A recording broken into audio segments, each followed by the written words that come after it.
ਤੁਹਾਨੂੰ ਸਾਰਿਆਂ ਨੂੰ ਮਸੀਹ ਯਿਸੂ ਵਿੱਚ ਨਮਸਕਾਰ। मैं आशा रखता हाँ कि तुसी सही सलामत हो और अपने जीवन दे विच वो मुख्य आदतें हैं जो एक हिस्सा अपना बना रहे हैं। ते अज मैं एक होर आदत के बारे थोड़े नाल गल करना चाहांगा जो छठा आदत है, और वो ये है कि एक कैरसल दा सदस्य बनना। हुण लेगेसी मेकर्स चर्च दे विच एक कैरसल करके भी हुंदा है जो छोटे छोटे झुंडां दे विच इकट्ठे हुंदे हन और वे सारे हफ्ते दे दौरान इकट्ठे हुंदे हन। ते असीं ये चाहुंदे हां कि कलीसिया विच हर एक सदस्य कैरसल दा एक सदस्य बन जाए। और ये जो कैरसल है ज़्यादातर वह इलाकिਆਂ ਦੇ ਵਿੱਚ ਇਕੱਠੇ ਹੁੰਦੇ ਹਨ ਤੇ ਕੁਝ ਕੈਰਸਲਸ ਹਨ ਜੋ ਆਨਲਾਈਨ ਵੀ ਹੁੰਦਾ ਹੈ। ਇਨ ਸਾਰੀ ਗੱਲਾਂ ਦੇ ਬਾਰੇ ਜਾਣਕਾਰੀ ਤੁਹਾਨੂੰ ਕਲੀਸਿਆ ਦੇ ਵਿੱਚ ਮਿਲੇਗੀ ਔਰ ਅਸੀਂ ਇਹ ਚਾਹੁੰਦੇ ਹਾਂ ਕਿ ਤੁਸੀਂ ਇੱਕ ਕੈਰਸਲ ਦਾ ਸਦੱਸਿਆ ਬਣੋ। ਹੁਣ ਇੱਕ ਕੈਰਸਲ ਦਾ ਸਦੱਸਿਆ ਬਣਨ ਦੇ ਦੁਆਰਾ ਤੁਹਾਡੀ ਦੇਖਭਾਲ ਵਧੀਆ ਹੋ ਸਕਦੀ ਹੈ ਔਰ ਤੁਹਾਨੂੰ ਇੱਕ ਚੰਗਾ ਚੇਲਾ ਵੀ ਅਸੀਂ ਬਣਾ ਸਕਦੇ ਹਾਂ। ਹੁਣ ਥੋੜਾ ਜਿਹਾ इसी विषय के बारे मैं थोड़े गहराई दे विच तुहानू ये दसना चाहता हाँ कि क्यों एक कैरसल का सदस्य बनना जरूरी है और क्यों असी इस गल ते जोर भी देंदे हाँ। तो चलो असी वेखिए। सब तो पहला कारण असी वेखते हाँ कि सब तो पहली कलीसिया भी छोटे छोटे झुंडां दे विच इकट्ठे हुंदे सी।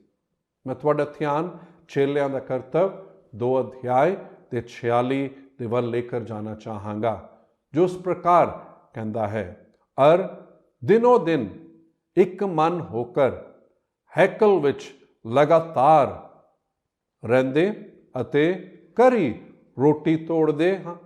ओह खुशी अते सिद्धे मन नाल भोजन छकदे सन। ते ਅਸੀਂ ਵੇਖਦੇ ਹਾਂ ਕਿ ਇੱਧਰ ਪਹਿਲਾ ਹਿੱਸਾ ਕਹਿੰਦਾ ਹੈ ਕਿ ਹੈਕਲ ਵਿੱਚ ਲਗਾਤਾਰ ਇਕੱਠੇ ਹੁੰਦੇ ਸੀ, ਜਿਹਦੇ ਬਾਰੇ ਮੈਂ ਤੁਹਾਨੂੰ ਇੱਕ ਆਦਤ ਦੱਸਿਆ ਕਿ ਸੰਗਤੀ ਦੇ ਵਿੱਚ ਆਣਾ। ਨਾਲੇ ਅਸੀਂ ਵੇਖਦੇ ਹਾਂ ਘਰ ਘਰ ਉਹ ਰੋਟੀ ਤੋੜਦੇ ਔਰ ਉਹ ਖੁਸ਼ੀ ਅਤੇ ਸਿੱਧੇ ਮਨ ਦੇ ਨਾਲ ਭੋਜਨ ਛਕਦੇ ਸਨ। ਹੁਣ ਬੇਸ਼ੱਕ ਇੱਥੇ ਰੋਟੀ ਤੋੜਨ ਬਾਰੇ ਭੋਜਨ खाने के बारे आख्या गया है, पर जे बाइबल नूं असीं पढ़ के वेखिए तो असीं वेखदे हां कि सिर्फ यही एक कारण नहीं सी, पर होर भी कारण सी कि वो इस तरह इकट्ठे हुंदे सी जो उन्हां दे जीवन दे उन्नति दे नाल संबंधित सी। दूजा कारण असीं वेखण वाले हां और वो ये है कि कैरसल दे विच तुहाडा व्यक्तिगत देखभाल चंगी तरह की जा सकती है, क्योंकि कैरसल दे विच छोटे छोटे झुंडां दे विच इकट्ठे हुंदे, इस करके तुहाडी देखभाल वधिया हो सकती है। ऐतवार दे विच जद असीं वेखदे हां तो कई लोकी हुंदे हैं और उधर असीं वेखिए तो आम तौर ते जे हाल चाल पुछदे किवें हो तो कहंदे हाँ बिल्कुल ठीक ठाक हैं। और जे असीं वेखिए कदे कदे ये भी हुंदा जे ठीक भी नहीं है फॉर्मैलिटी दे लई असीं कह देंदे हाँ बिल्कुल ठीक है करके, पर छोटे झुंडां दे विच वो देखभाल वधिया तरीके दे नाल हो सकता है। तीजा कारण वो ये है कि कैरसल दे विच तुसीं किसी ना किसी दे प्रति जवाबदेही हो सकते हो। कैरसल विच वेखोगे अगुए हैं, सह अगुए आत्मिक माता पिता हुंदे हन, वो भी सारे हुंदे हैं जिन्हां ने तुहाडी अगवाही प्रभु दे विच कीता है। ते ये सारे तुसीं वेखोगे तुहाडे जीवन बारे पुछदे हन कि तुहाडा प्रार्थना किवें चल रहा है, प्रभु दे वचन नूं किस तरह पढ़ रहे हो, कि प्रभु ने तुहाडे नाल गल कीती है, किवें सुसमाचार सुना रहे हो, पारिवारिक जीवन किस तरह है, तुहाडे काम दे विषय दे विच सब कुछ किस तरह चल रहा है। इन सारी गल्लां दे बारे वो तुहाडे नाल गल करदे ते वो करन दा कारण की है। वो चाहुंदे हन ਤੇ ਤੁਹਾਡੇ ਜੀਵਨ ਦੇ ਵਿੱਚ ਇਨ ਸਾਰੇ ਖੇਤਰ ਦੇ ਵਿੱਚ ਚੰਗੀ ਬੜੋਤਰੀ ਹੋ ਸਕੇ। ਕਿਉਂਕਿ ਅਸੀਂ ਕਲੀਸਿਆ ਇਸ ਗੱਲ ਤੇ ਵਿਸ਼ਵਾਸ ਕਰਦੇ ਹਾਂ ਕਿ ਤੁਹਾਡੇ ਜੀਵਨ ਦੇ ਵਿੱਚ ਸੰਪੂਰਨ ਬੜੋਤਰੀ ਹੋਣੀ ਚਾਹੀਦੀ ਹੈ। ਤੁਹਾਡੀ ਆਤਮਿਕ ਬੜੋਤਰੀ, ਸਮਾਜਿਕ ਬੜੋਤਰੀ ਹੈ, ਤੁਹਾਡੇ ਮਾਨਸਿਕ ਬੜੋਤਰੀ, शारीरिक ਬੜੋਤਰੀ ਹੈ, ਆਰਥਿਕ ਬੜੋਤਰੀ, ਤੁਹਾਡੇ ਕੰਮ ਜਾਂ ਬਿਜ਼ਨਸ ਦੇ ਖੇਤਰ ਦੇ ਵਿੱਚ ਬੜੋਤਰੀ ਦੇ ਲਈ ਅਸੀਂ ਹੈ ਤੇ ਧਿਆਨ ਦਿੰਦੇ ਹੋਏ ਵੇਖਣਾ ਚਾਹੁੰਦੇ ਹਾਂ ਕਿ ਇਸ ਤਰੀਕੇ ਦੀ ਬੜੋਤਰੀ ਤੁਹਾਡੇ ਜੀਵਨ ਵਿੱਚ ਹੋ ਸਕੇ। ਤੇ ਅਗਲਾ ਅਸੀਂ ਵੇਖਦੇ ਹਾਂ ਕਿ ਇਸ ਛੋਟੇ ਝੁੰਡ ਦੇ ਵਿੱਚ ਅਸੀਂ ਤੁਹਾਨੂੰ ਚੰਗੀ ਤਰ੍ਹਾਂ ਜਾਣ ਸਕਦੇ ਹਾਂ ਔਰ ਤੁਸੀਂ ਉਸ ਕੈਰਸਲ ਦੇ ਸਦੱਸਿਆਂ ਨੂੰ ਚੰਗੀ ਤਰ੍ਹਾਂ ਜਾਣਦੇ ਹੋਏ ਚੰਗੇ ਰਿਸ਼ਤੇ ਕਾਇਮ ਕਰ ਸਕਦੇ ਹੋ। ਇਹ ਮਸੀਹੀ ਜੀਵਨ ਰਿਸ਼ਤਿਆਂ ਤੇ ਆਧਾਰਿਤ ਹੈ ਔਰ ਜਿੰਨੇ ਚੰਗੇ ਰਿਸ਼ਤੇ ਹੋਣਗੇ ਉਨਾ ਹੀ ਚੰਗੇ ਤਰੀਕੇ ਦੇ ਨਾਲ ਤੁਹਾਡੀ ਬੜੋਤਰੀ ਵੀ ਹੋ ਸਕਦੀ ਹੈ। ਤੋ ਕੈਰਸਲ ਕਿਉਂਕਿ ਛੋਟੇ ਝੁੰਡ ਹੁੰਦੇ ਹਨ, ਜਿੱਥੇ ਕਹਿ ਲਓ 10, 12 ਜਾਂ 15 ਤੇ ਆਮ ਤੌਰ ਤੇ 15 ਤੋਂ ਜ਼ਿਆਦਾ ਅਸੀਂ ਨਹੀਂ ਕਹਿੰਦੇ ਹਾਂ ਕਿ ਹੋਣਾ ਚਾਹੀਦਾ ਹੈ। ਤੋ ਇਸ ਤਰੀਕੇ ਦੇ ਨਾਲ ਉਹ ਬੜੋਤਰੀ ਚੰਗੇ ਤਰੀਕੇ ਨਾਲ ਹੋ ਸਕਦਾ ਹੈ ਔਰ ਚੰਗੇ ਰਿਸ਼ਤੇ ਕਾਇਮ ਹੋ ਸਕਦੇ ਹਨ। ਅਗਲਾ ਅਸੀਂ ਵੇਖਦੇ ਹਾਂ ਕਿ ਇਨੀ ਚੰਗੇ ਰਿਸ਼ਤਿਆਂ ਦੇ ਕਾਇਮ ਕਰਨ ਦੇ ਦੁਆਰਾ ਤੁਹਾਡੇ ਜੀਵਨ ਦੇ ਵਿੱਚ ਚੰਗੀ ਬੜੋਤਰੀ ਔਰ ਉન્નਤੀ ਹੋ ਸਕਦੀ ਹੈ।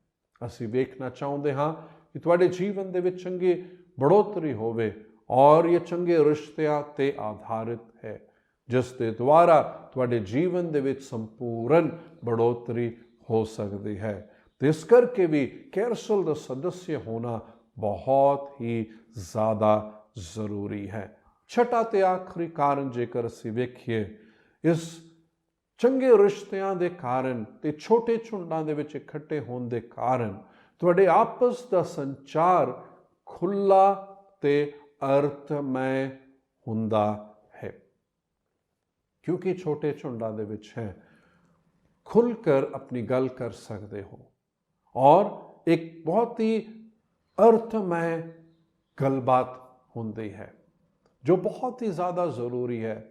ਹੁਣ ਅਸੀਂ ਨਹੀਂ ਚਾਹੁੰਦੇ ਹਾਂ ਕਿ ਬਸ ਇੱਦਾਂ ਹੀ ਜੈ ਮਸੀਹ ਤੱਕ ਹੀ ਤੁਹਾਡਾ ਸੀਮਤ ਰਹੇ, ਪਰ ਇਕੱਠੇ ਹੋ ਰਹੇ ਹੋ, ਖੁੱਲ੍ਹ ਕੇ ਤੁਸੀਂ ਗੱਲ ਕਰ ਸਕਦੇ ਹੋ।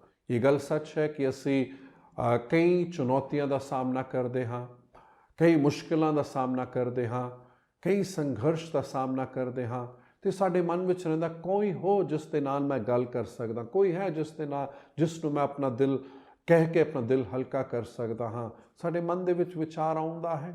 ਤੋ ਕੈਰਸਲ ਨੂੰ ਇਸ ਤਰੀਕੇ ਦੇ ਨਾਲ ਅਸੀਂ ਵੇਖਦੇ ਹਾਂ, ਜਿੱਥੇ ਅਸੀਂ ਅਗੁਏ ਸਾਰਿਆਂ ਨੂੰ ਕਹਿੰਦੇ ਹਾਂ ਜੇ ਕੋਈ ਵੀ ਇਸ ਤਰ੍ਹਾਂ ਦੀ ਗੱਲ ਵੰਡੀ ਜਾਂਦੀ ਹੈ ਜੋ ਕਿਸੇ ਹੋਰ ਨੂੰ ਨਹੀਂ ਦੱਸਣਾ ਹੈ, ਆਪਣੇ ਤੱਕ ਹੀ ਉਸ ਨੂੰ ਰੱਖਣਾ ਹੈ। ਤੋ ਇਸ ਤਰ੍ਹਾਂ ਤੁਹਾਡੇ ਸਹੋਦਰ ਹੈ ਜੋ ਤੁਹਾਡੀ ਮਦਦ ਕਰਨ ਲਈ ਹੈ, ਤੁਹਾਡੇ ਜੀਵਨ ਦੇ ਉન્નਤੀ ਦੇ ਲਈ, ਬੜੋਤਰੀ ਦੇ ਲਈ, ਜਿੱਥੇ ਚੰਗਾ ਸੰਚਾਰ, ਚੰਗੀ ਗੱਲਬਾਤ ਹੋਏ, ਗਹਿਰੀ ਗੱਲਬਾਤ ਹੋ।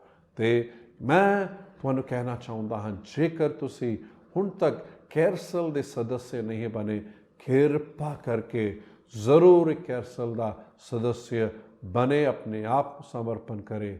ਮੈਂ ਇਹ ਕਹਿ ਸਕਦਾ ਹਾਂ ਕਿ ਇਹ ਤੁਹਾਡੇ ਜੀਵਨ ਦੇ ਬੜੋਤਰੀ ਦੇ ਲਈ ਇੱਕ ਬਹੁਤ ਹੀ ਵੱਡੇ ਆਸ਼ੀਸ਼ ਦਾ ਕਾਰਨ ਰਹੇਗਾ।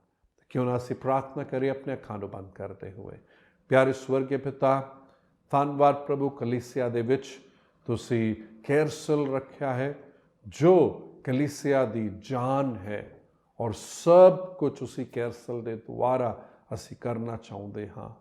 ਮੇਰੀ ਇਹ ਪ੍ਰਾਰਥਨਾ ਹੈ ਸਾਰਿਆਂ ਦੇ ਲਈ ਜੋ ਹਾਲੇ ਤੱਕ ਕੈਰਸਲ ਦੇ ਸਦੱਸਿਆ ਨਹੀਂ ਬਣੇ, ਵह ਪ੍ਰਭੂ ਇਸ ਦਾ ਮਹੱਤਵ ਸਮਝ ਸਕਣ ਤੇ ਆਪਣੇ ਜੀਵਨ ਦੇ ਵਿੱਚ ਕੈਰਸਲ ਦਾ ਸਦੱਸਿਆ ਬਣਨ ਦੀ ਇੱਕ ਆਦਤ ਬਣਾ ਲੇ ਔਰ ਉਸੇ ਤਰੀਕੇ ਦੇ ਨਾਲ ਆਪਣੇ ਉਸ ਜੀਵਨ ਦੇ ਵਿੱਚ ਬੜੋਤਰੀ ਨੂੰ ਪਾ ਸਕੇ। ਕਿਰਪਾ ਕਰਨਾ, ਆਸ਼ੀਸ਼ ਦੇ ਪ੍ਰਭੂ। ਧੰਨਵਾਦ, ਸਾਰੀ ਮਹਿਮਾ, ਆਦਰ, सम्मान प्रभु ਤੁਹਾਨੂੰ ਦਿੰਦੇ ਹੋਏ ਯੀਸ਼ੂ ਦੇ ਨਾਂ ਤੇ ਪ੍ਰਾਰਥਨਾ ਕਰਦਾ ਹਾਂ। ਆਮੈਨ, ਆਮੈਨ। ਪ੍ਰਭੂ ਤੁਹਾਨੂੰ ਸਾਰਿਆਂ ਨੂੰ ਆਸ਼ੀਸ਼ ਦੇ। ਜੈ ਮਸੀਹ ਦੀ।